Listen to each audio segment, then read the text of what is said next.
Bismillahirrahmanirrahim. Assalamualaikum warahmatullahi wabarakatuh. Sahabat yang beriman, Allah Subhanahu wa Ta'ala menjanjikan surga bagi orang-orang yang beriman. Surga yang akan dihuni oleh berbagai umat, dan ada satu di antara mereka menjadi umat paling banyak yang menjadi penghuni surga. Kabar gembira bagi orang-orang beriman ini disebutkan dalam Al-Quran surat Al-Baqarah ayat 25. Allah Subhanahu wa Ta'ala berfirman, yang artinya, sampaikanlah kabar gembira kepada orang-orang yang beriman dan beramal soleh bahwa untuk mereka disediakan surga-surga yang di bawahnya mengalir sungai-sungai. Setiap kali diberi rejeki buah-buahan darinya, mereka berkata, inilah rejeki yang diberikan kepada kami sebelumnya. Mereka telah diberi buah-buahan yang serupa dan di sana mereka memperoleh pasangan-pasangan yang disucikan. Mereka kekal di dalamnya. Menurut tafsir Ibnu Katsir yang diterjemahkan Muhammad Abdul Ghaffar E.M.K. DKK, kenikmatan dalam surga bersifat kekal. Para penghuni surga terbebas dan aman dari kematian dan terputusnya nikmat. Umat Islam jadi penghuni surga paling banyak. Sebuah hadis menyebut umat Islam mendapatkan keistimewaan menjadi penghuni surga terbanyak. Dalam kitab Hadil Arwah ila Biladil Arfah karya Ibnu Qayyim al-Jauziyah yang diterjemahkan Fadli Bakhri, terdapat hadis yang menjelaskan perihal ini.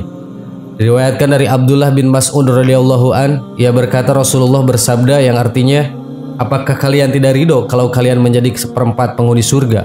Maka kami serentak membaca takbir. Rasulullah bersabda lagi, apakah kalian tidak ridho kalau kalian menjadi sepertiga penghuni surga? Maka kami semua serentak bertakbir.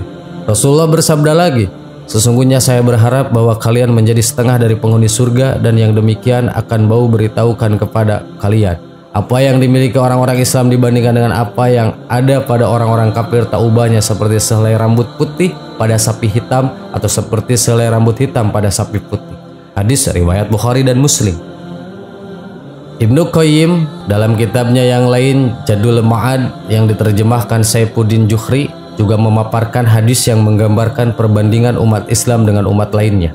Seperti yang diriwayatkan oleh Buraidah bin Al-Husayb Al-Aslami, ia bercerita, Rasulullah bersabda, penghuni surga itu ada 120 barisan, 80 baris diantaranya berasal dari umat ini, sedang 40 baris darinya adalah umat-umat yang lain. Hadis riwayat Ahmad dan At-Tirmizi.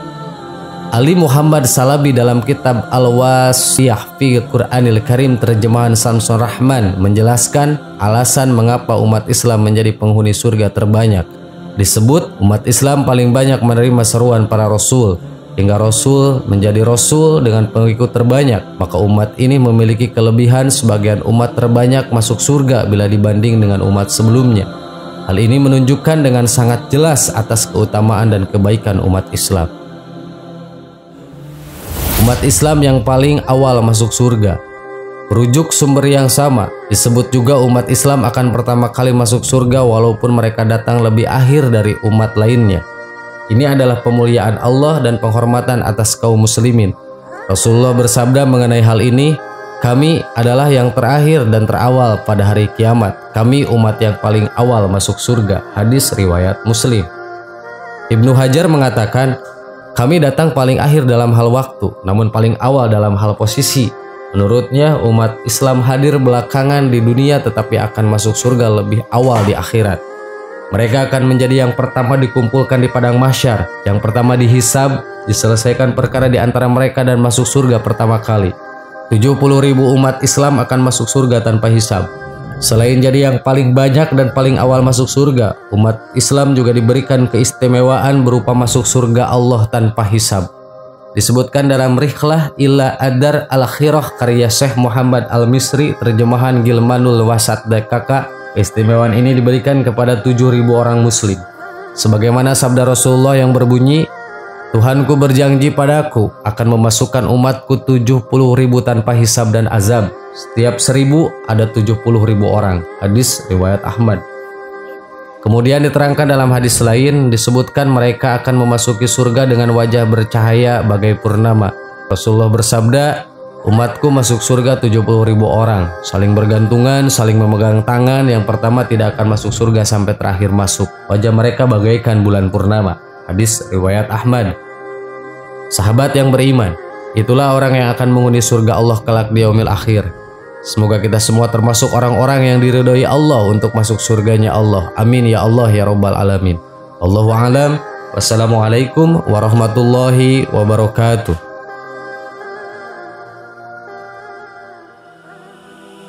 Bismillahirrahmanirrahim. Assalamualaikum warahmatullahi wabarakatuh. Sahabat yang beriman, saat menikah, seorang suami mempunyai tanggung jawab penuh terhadap wanita yang dinikahinya. Segala hal yang dilakukan istri, suami wajib mengetahuinya.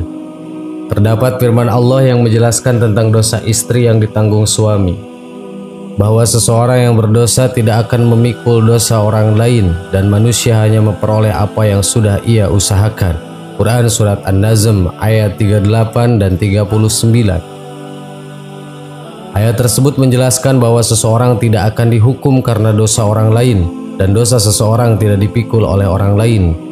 Dalam hal ini, bukanlah karena dosa istri ditanggung oleh suami, namun suami bertanggung jawab terhadap akhlak istrinya.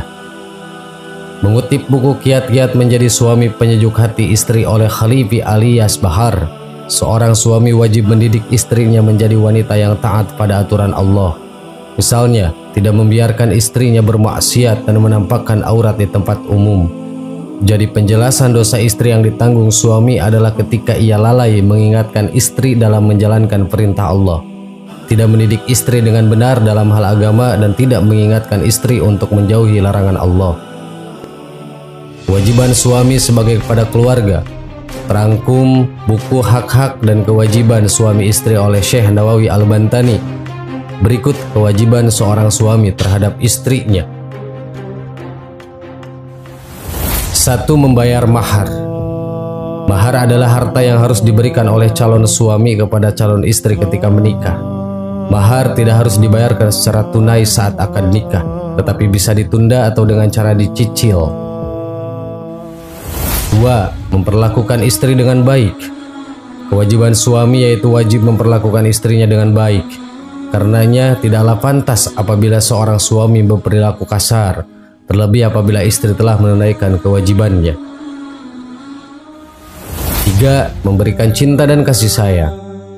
Salah satu peran dari seorang kepala keluarga adalah memberikan afeksi kepada para anggota keluarganya.